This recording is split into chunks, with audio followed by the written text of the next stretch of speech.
Ragging start. అందరికీ నమస్కారం. ఇక్కడికి వచ్చిన మీడియా మిత్రులకి, ఈరోజు మందే ప్రత్యేక సమావేశం కాబట్టి ఇక్కడ మేము ఎంత చేసినా ఏం చేసినా ఈ సినిమాని మీరే ప్రజల దగ్గరికి తీసుకెళ్ళాలి కాబట్టి మనం ఒక మీట్ ఏర్పాటు చేసుకున్నాం.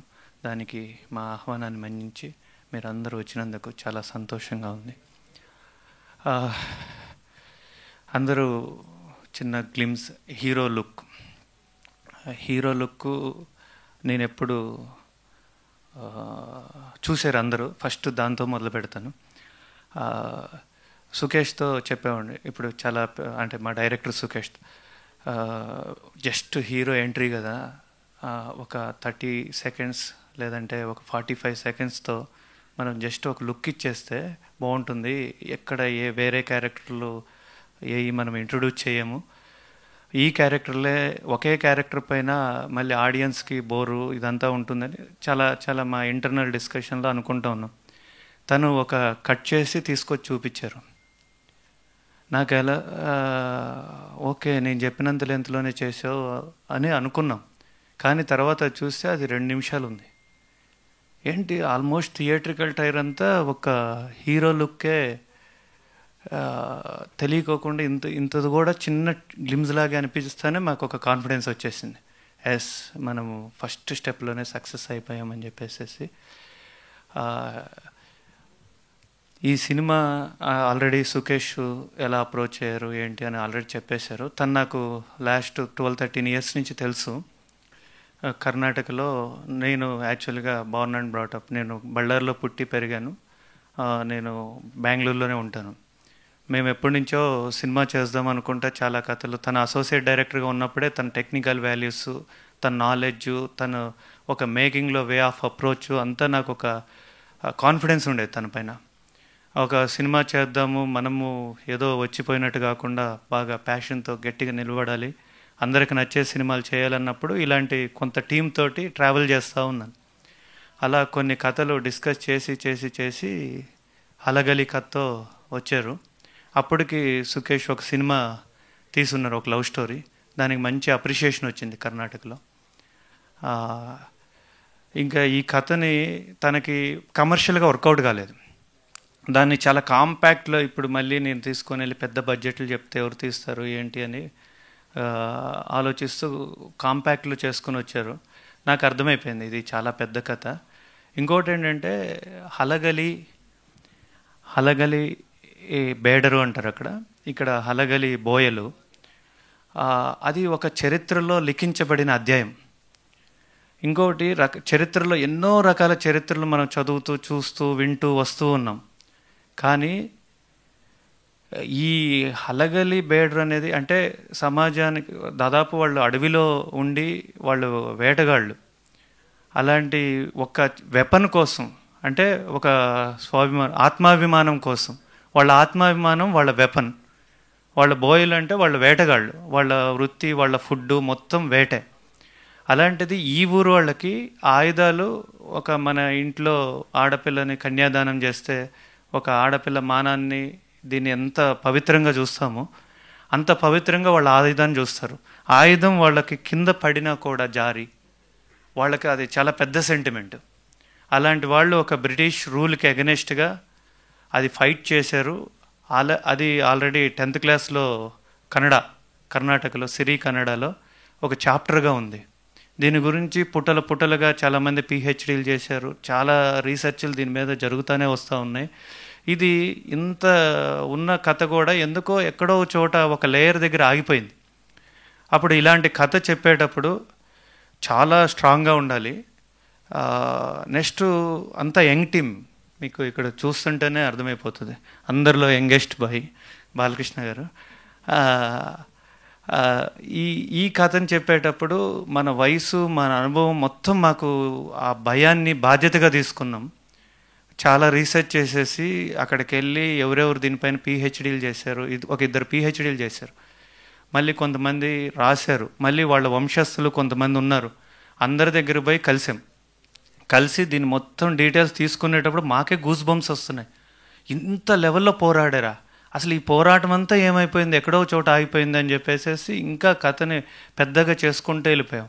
అప్పుడు ఈ కథని డిసైడ్ అయ్యాం, ఇది ఒక పార్ట్లో చెప్పేది కాదు, ఇది 2 పార్ట్లో చెప్పాల్సిందే అని ఈ కథని తర్వాత 2 పార్ట్లుగా ఫిక్స్ చేసాం. దీంట్లో అలా అలా ఈ కథని ట్రావెల్ అంతా జరుగుతూ వచ్చినప్పుడు వీళ్ళు ఏంటంటే ఈ హలగలి బోయలు మేము ఒక క్యాస్ట్ కథని చెప్పట్లేదు. హలగలి విలేజ్లో ఉన్న బోయవాళ్ళు, వేటగాళ్ళు, వాళ్ళు చేసిన ఫైటు బ్రిటిషర్స్కి వ్యతిరేకంగా అప్పుడు ఎంత లా అండ్ ఆర్డర్ ఉంటుంది బ్రిటిష్ వాళ్ళది, దాంట్లో వాళ్ళ కింద చెప్పు కింద రాయిలాగా చీమలాగా ఉన్న మనము అలాంటి ఒక చిన్న ట్రైబల్ ఒక విలేజ్ నుంచి వచ్చేసేసి వాళ్ళతో ఫైట్ చేశారు. అంటే వాళ్ళు చాలా ఎంత ఫోర్స్ చేసి ఉంటారు. అది చాలా వీళ్ళు తర్వాత అంటే సెకండ్ పార్ట్లో ఉంది, కొన్ని రివీల్ చేయకూడదు నేను. ఒక్కళ్ళు మిగిలిన చివరికి బ్రిటిష్ వాళ్ళు ఎంత భయపడ్డారంటే వీళ్ళల్లో ఒక్కళ్ళు మిగిలినా కూడా మనం వీళ్ళని ఒక సామ్రాజ్యంగా విస్తరించినా కూడా మనం వీళ్ళని ఫేస్ చేయలేమేమో అంత భయపెట్టారు వాళ్ళని. అలాంటి కథకి దాంట్లో మెయిన్గా పోరాడిన వాళ్ళు మేము హిస్టరీలో చూస్తే ఫస్ట్ జడగా అని మీరు సౌండ్ విన్నారు ఇక్కడ. నెక్స్ట్ బాల, నెక్స్ట్ పూజారి, హనుమ, రామ, ఇట్లా ఒక 5 క్యారెక్టర్లు, హులియప్ప నాయక, ఇంకా హీరోయిన్ క్యారెక్టర్ ఇవన్నీ క్యారెక్టర్లు కూడా బాగా వచ్చినప్పుడు ఇంత ఫోర్స్గా ఉండే హీరో ఆ క్యారెక్టర్ సరే డబ్బులు చూసుకోవాలి, ఖర్చు పెట్టాలి, ఒక మంచి కథని ప్రేక్షకులు అందించాలి, ప్రేక్షకులకు మంచి కథనిస్తే అది పెద్ద మ్యాటర్ కాదు. కానీ ఆ జడగాలో ఒకరిని చూడాలి కదా, అది ఎలా ఎలా ఎలా ఎలా అనుకుంటే మాకు ఫైనల్గా మా జడగా దొరికారు. చాలా థ్యాంక్స్ సార్. మిమ్మల్ని ఆ లుక్ చూస్తుంటేనే భయం పుడుతుంది. ఆ బ్రిటిష్ వాళ్ళు కాదు, అక్కడ థియేటర్లో ఉన్న వాళ్ళు అంతా అది కోపంగా చూస్తున్నారో అర్థం కావట్లేదు, గర్వంగా చూస్తున్నారో అర్థం కావట్లేదు, మింగేసేటట్లుగా అది ఆ జడగా ఆ ఫోర్సు ఆ క్యారెక్టర్ వచ్చిన తర్వాత మాకు నమ్మకం ఇంకా 10ంతలు అయిపోయింది. నెక్స్ట్ సప్తమి మ్యామ్ ఆసం, అంటే ఇంకా హీరోయిన్ని అసలు హీరోయిన్నే కాదు అన్నట్టుగా Kantara block buster pan India hit, అలాంటి ఒక ఫేమ్ ఉన్న ఒక హీరోయిన్ వచ్చేసేసి మీకు ఇంకా నెక్స్ట్ ఇక్కడెక్కడ కనపడలేదు, నెక్స్ట్ వాళ్ళదే స్పెషల్గా ఇప్పుడు హీరో గ్లిమ్స్ అయిపోయింది, నెక్స్ట్ హీరోయిన్ గ్లిమ్స్ చేస్తాము. అబ్బా ఎంత రగడ్ క్యారెక్టరు, మాస్ క్యారెక్టరు, ఎక్కడ మమ్మల్ని ఇబ్బంది పెట్టకుండా ప్రతిరోజు ఎంజాయ్ చేస్తూ నాకే బాధేసేది పోయేసి కామన్గా ఉంటాయి కదా, ఇబ్బంది పెడతారు, మాకు ఇట్లా కాదు అట్లా కాదు, దుమ్ము మట్టి కింద పడాలి, చాలా రిక్వైర్మెంట్స్ ఉంటాయి.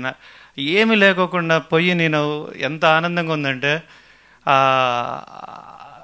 మొత్తం పోయి సారీ నో నో నో నేను ఎంజాయ్ చేస్తున్నానని చెప్పేసి చాలా నవ్వుతూ మన ఇంట్లో అమ్మాయిలాగా చాలా బాగా మా టీంతో కలిసిపోయి చాలా మంచి క్యారెక్టర్ ఇచ్చారు. బాలకృష్ణ గారు విలన్గా చేస్తూ ఉన్నారు, సందీప్ భరద్వాజ్ అని ఇంకా ఆయన సన్ క్యారెక్టర్ ఒకటి, వాళ్ళిద్దరూ చాలా rigorous very bad fellows in the movie. చాలా బాగా మాకంటే చాలా మా తమ్ముళ్ళగా కలిసిపోతారు. ఇంకా లాస్ట్ టైము కన్నడ ప్రెస్ మీట్లో కొంతమందిని చెప్పలేదు, మళ్ళీ ఇంకా 60% సినిమా ఉంది, వాళ్ళు పని చేయకపోతే కష్టం, అందుకే కొంచెం చెప్తున్నా, మీరు ఎన్నైనా పోయినా వాళ్ళు అయితే వినాలి. ఎందుకంటే దీంట్లో సెట్లు ఎక్కువ ఉన్నాయి, ఇప్పటికే 5 సెట్లు వేసాము, ఇంకో 3-4 సెట్లు వేయాలి. మా ఎగ్జిక్యూటివ్ ప్రొడ్యూసర్ రామాంజనేయులు, మంగమూరి మంజునాథ్, వీళ్ళిద్దరూ చాలా కష్టపడ్డారు ఈ సినిమా కోసం. అన్నిటికంటే ఎక్కువ దీంట్లో హులియప్ప నాయక అని ఊరు హెడ్ చేస్తున్నారు శరత్ సార్, మీకు అందరికి చాలా పరిచయం, ఆయనది ఒక సపరేట్ గ్లిమ్స్ ఉంటుంది, అందుకని ఇంకా ఆయన ఎక్కడ మేము ఇంట్రడ్యూస్ చేయలేదు. ఆయన చాలా బాగుంటుంది గెటప్ రగడ్గా. ఆయనకి అందరికీ ఈ సినిమాకి పనిచేసిన వాళ్ళందరికీ, కర్ణాటకలో బిఎంటీసీ సంస్థ, రవాణా సంస్థ, కేఎస్ఆర్టీసీలో భాగం అది, వాళ్ళ ల్యాండ్ మాకు షూటింగ్ సెట్ వేసుకోవడానికి 6 ఎకరాలు ఇచ్చారు. అది ఎక్స్టెన్షన్ అవుతానే ఉంది, వాళ్ళు చేస్తూనే ఉన్నారు. దానికి ఎస్పెషల్లీ ఇక్కడి నుంచి నేను ఒక్కళ్ళకి ఫైనల్గా థ్యాంక్స్ చెప్పాలనుకో, దీనికి ముందు శివేంద్ర గారు, సాయి శ్రీరామ్ గారు నాకు మంచి స్నేహితుడు. నా ప్రీవియస్ సినిమా కూడా చేశారు. ఆయనకి ఆ సినిమా కొంచెం ఇంతకుముందు సినిమా బాగా బ్లాక్ బాస్టర్గా దొబ్బింది. ఆ సినిమాకి ఆయన పనిచేసి కథ నిండు సార్ అంటే మళ్ళీ ఈయన అలాంటి సినిమా యాడ్ అనిపించి మళ్ళీ దొబ్బుతాడు అని కొన్ని నెలల పాటు ఇలా ఒకరోజు బలవంతంగా మొహమాటం కొద్దీ తీసుకొచ్చి కూర్చోబెట్టాను. బాగుంటుంది సార్, వినండి వినండి అని. విన్న తర్వాత ఆయన బిత్తరపోయాడు. అసలు దానికి దీనికి సంబంధం లేదు, ఏంటంటే సార్సి గోబ పగిలితే ఏం చేస్తాం, ఇలాగే చేసుకుంటామని చెప్పాను ఆ ప్రీవియస్ అనుభవంతో. ఆయన కొంచెం అప్పుడు రాబిన్హుడ్ సినిమాలో బాగా బిజీగా ఉన్నారు. బిజీగా ఉన్నప్పుడు సార్ ఒక్క షెడ్యూల్ మన శివేంద్ర గారు చేస్తారని అప్పుడే పరిచయం నాకు శివేంద్ర గారు. అవునా సార్, ఎలా చేస్తారు? అయ్యో ఆయన హనుమాన్ బ్లాక్ బస్టర్ సార్, ఆయన ముందు ఒప్పుకోవాలి, మీరు కండిషన్ పెడతారు ఏంటి అన్నారు. ఆయన కూడా అబ్బా కన్నడ సినిమా అంటున్నారు, హనుమాన్ లాంటి హిట్ వచ్చింది, శ్రీరాముని కాదనలేము అనుకుంటా వచ్చి కథన్నారు. కథని వెంటనే ఆయన అన్న ఫస్ట్ మాట శ్రీరామ్ చాలా లక్కీ అన్నారు. నేను లక్కీ అనిపించింది, మా టీం లక్కీ అనిపించింది. తను ఇన్వాల్వ్ అయిపోయి ఒక క్లాష్ లాగా మా టీంలోకి ఎంటర్. ఇప్పుడు చూసిన trailer almost visuals, majority visuals sir చేసినాయి. శివేంద్ర గారు ఇద్దరు టీం అయిపోయారు, ఇద్దరు కలిసిపోయారు, ఇద్దరు పెద్ద డిఓపీలు. అసలు ఒక చోట ఉండి రెండు కత్తులు ఒక వరలో ఉన్నట్టు ఎంత నీట్గా అయిపోతూ ఉందంటే మాకు షూటింగు అంత బాగా చేస్తూ ఉన్నారు. ఇంకా ఫైనల్గా మా ನಮ್ಮ ಕರ್ನಾಟಕ CM ಸಿದ್ದರಾಮಯ್ಯ ಸಾರ್ಗೆ ಇಲ್ಲಿಂದ ತುಂಬ ಥ್ಯಾಂಕ್ಸ್ ಹೇಳೋಕ್ಕೆ ಇಷ್ಟಪಡ್ತಾ ಇದ್ದೀನಿ. ಸರ್, ಒಂದು ನಮ್ಮದೇ ರಾಜ್ಯದ ಕರ್ನಾಟಕ ಹೋರಾಟಗಾರರು ಹಲಗಲಿ ಬೇಡ್ರ ಬಗ್ಗೆ ಸಿನಿಮಾ ಮಾಡಿದವಾಗ ನಮ್ಮ ಸಿನಿಮಾನ ನಿಮ್ಮ ಟ್ವಿಟ್ಟರ್ ಅಕೌಂಟಿಂದ ಟೀಸರ್ನ ನೀವು ಒಂದು ವಿಶ್ ಹೇಳಿ ಪ್ರೆಸೆಂಟ್ ಮಾಡಿರೋದಕ್ಕೆ ತುಂಬ ಥ್ಯಾಂಕ್ಸ್ ಇಲ್ಲಿಂದ ಹೇಳೋಕ್ಕೆ ಇಷ್ಟಪಡ್ತಾ ಇದ್ದೀನಿ. ತುಂಬ ನೀವು ಈ ಥರ ಆ್ಯಸ್ ಎ CM ಪೊಸಿಷನಲ್ಲಿದ್ದು ಒಂಥರ ಹೆಡ್ ಆಫ್ ದಿ ಕರ್ನಾಟಕ ఈ ಥರ సినిమాని ఎంకరేజ్ ಮಾಡಿರೋದಕ್ಕೆ ತುಂಬ ధన్యవాదಗಳು. Thank you very much. నన్ను భరించినందుకు ఎంతసేపు, కానీ చెప్పుకోవాలి తప్పదు, ఇంకా 60% సినిమా ఉంది కాబట్టి. ఇంకా మళ్ళీ డబ్బులు గిబ్బులు అవసరం అవుతాయి, వాళ్ళు OTT వాళ్ళు వీళ్ళు చూస్తే ఇంకా మంచిది, దాన్ని తీసుకెళ్లాల్సిన బాధ్యత మీదే. Thank you sir, thank you very much. Thank you అండి, అద్భుతంగా మాట్లాడారు.